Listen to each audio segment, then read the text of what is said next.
Hey guys, welcome to the vlog. So this vlog is going to be my records for when I went to the mental health team to have an ADHD assessment. So the first thing is it's the letter. It says confirmed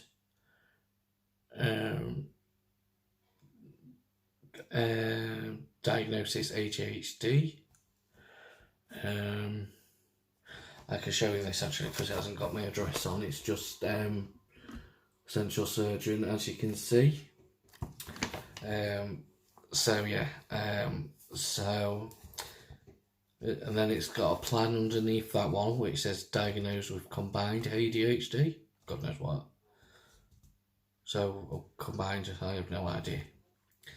It says medication was discussed but not started today. A further appointment will be arranged for the nurse prescriber to commence medication on further discussion. And then I've just got loads of leaflets about medications and different medications, and so on. So the ADHD initial assessment clinic on the 10th of August 2022. It states, I reviewed Jack in the adult ADHD clinic at the mental health centre on the 10th of August 2022. This is what she said. When seen, Jack reported being unable to keep friends and finds that he impulsively starts and ends relationships. He reports that he has been unable to hold a job down and is now in receipt of PIP benefit. He reports struggling to get on with family and neighbours, and reports his neighbours call the police on a weekly basis, as Jack is known to play his music and sing loudly. He reports that this is never during unsocial hours. And then it goes on to school. As I recall, I was poor memory, didn't concentrate very well. I was always avoiding tasks involved in concentration, and my sleeping is all over the place. As you can see, I look tired, and I am, but I just can't sleep. And then it goes previous mental health diagnosis, and all it says low mood and anxiety treated with paroxetine by GP, and then it goes on to past psychiatric history, no previous admissions or input with mental health services, anxiety, low mood treated by GP with paroxetine. They just repeat themselves. And then it goes cardiovascular risks, exercise. I do not exercise and I struggle with my weight. And because recently I got in touch with the GP due to binge eating and seeking weight management. Well, I'm still waiting to hear about weight management. So it goes diet. Binge eats a balanced diet. I don't eat a balanced diet. I never said I eat a balanced diet. And it goes smoking, vapes, no longer smokes. Alcohol, enjoys a few drinks on a weekend.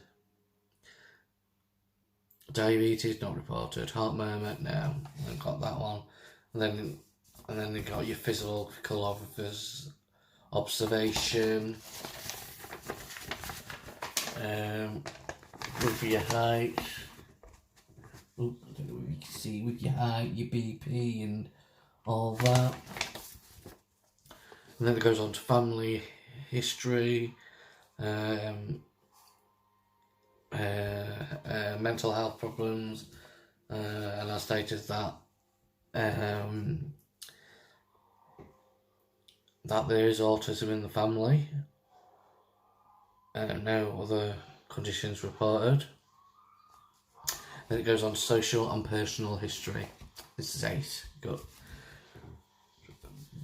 Jack currently lives alone in a rented accommodation. He is currently not in a relationship and describes his sexuality as gay. I don't describe it as gay. I am gay. Jack no longer has contact with his family due to arguments. Report that he does not have any friends due to arguments and an inability to maintain friendships. He reports that he has one person who works in a local shop that helps him sometimes. In terms of debt or money worries, I told them that I struggle to manage my finances, and I miss payments when it comes to bill paying. And then it goes to childhood education, primary education. Jack recalls always being distracted easily and then reports not knowing what the teacher had said. He remembers getting into trouble for talking too much and for being naughty, always wandering around the classroom and making excuses to leave. And then secondary education, Jack reports that he has difficulty where he never did any homework and didn't come out of school with any qualifications. He reports that he didn't always go to school and avoided it if he could. And then it just states that my education suffered due to the symptoms of ADHD. Territory education, none attended. Qualifications obtained, none. And then it says employment history. Jack has not been able to hold a job down and reports that he has been dismissed and left due to disagreements and not being able to concentrate to coordinate tasks for the job. Jack's longest job lasted a few weeks. Jack has not been employed for a few years and now gets PIP and universal credit. And then it goes on to substance misuse history. Jack reports historically using cannabis but has not used this for a long time. Everybody tries it, don't they? Forensic history. Jack reports having no forensic history but reports that his neighbours call the police regularly as he sings loudly. He advises that this is never during unsociable hours. And then it says, I joked that he's on first name terms with the officers now. And then it says mental state examination. And it says Jack presented as very chatty, sometimes over talkative and a little anxious, with his speech being rapid at times. There was no evidence of any thought disorder. They clearly understood all questions asked and responded appropriately. When asked about their mood, they told me that they feel pretty good but nervous about the appointments day. Objectively, they appeared a little anxious but was able to share humour throughout the consultation. I asked about biological symptoms or of affective disorder, sleep, appetite, anhedonia, emotional regulation, etc. And then he told me that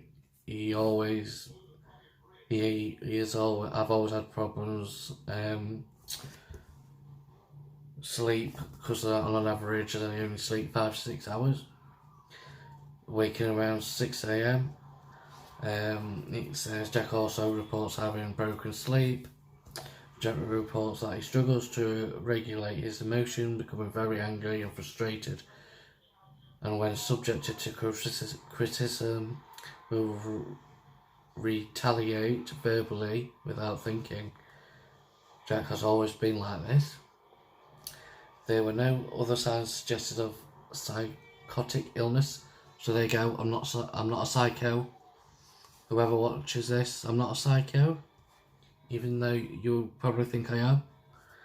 In terms of insight, the patient understood their condition to a good degree and were in agreement with the diagnosis and treatment plan. Jack also questioned about having autistic traits. I completed the AQ10, which was indicative of further assessment. I will advise the GP of this, as there is no ASD service currently in North Links. Risk assessment. No risks identified at the time of the assessment. So this is the summary now. A diagnosis of ADHD was confirmed by the clinician assessment today, and this was supported by the completion of a diagnostic DV5 interview. So as it goes on, that the nurse explained that currently NICE guidance suggests that medication should be first line of treatment for ADHD in adults. 3 medications are licensed for this purpose, and they are methylphenidate, lisdexamfetamine, and atomoxetine. Can't pronounce any of those ones, so I hope you understood what I was saying. And then it just says they are usually used in the order due to effectiveness, cost, and side effect profiles. And then it just says a leaflet explaining the effects and side effects of the medication was provided for Jack's perusal. I don't know, they use fancy words. They were given the opportunity to ask questions, and common side effects were described. They were also reminded of the health risk sudden cardiac death, which has been associated with substance misuse, particularly of stimulants, whilst taking these medications. And then it just says, if you have any queries, please do not hesitate to contact me. So basically that was a report, and I just thought I would share it with you lot, wonderful people, so you all know. As you can know, I was rudely interrupted by cats. As you can see, I have Sooty there, and then Fletch jumped up past me and gone back again. That's what they do. Right, so that is today's vlog, and I'll see you in my next vlog, which will be, I don't know, I ain't decided, but you'll see me in my next vlog when I do one. Bye.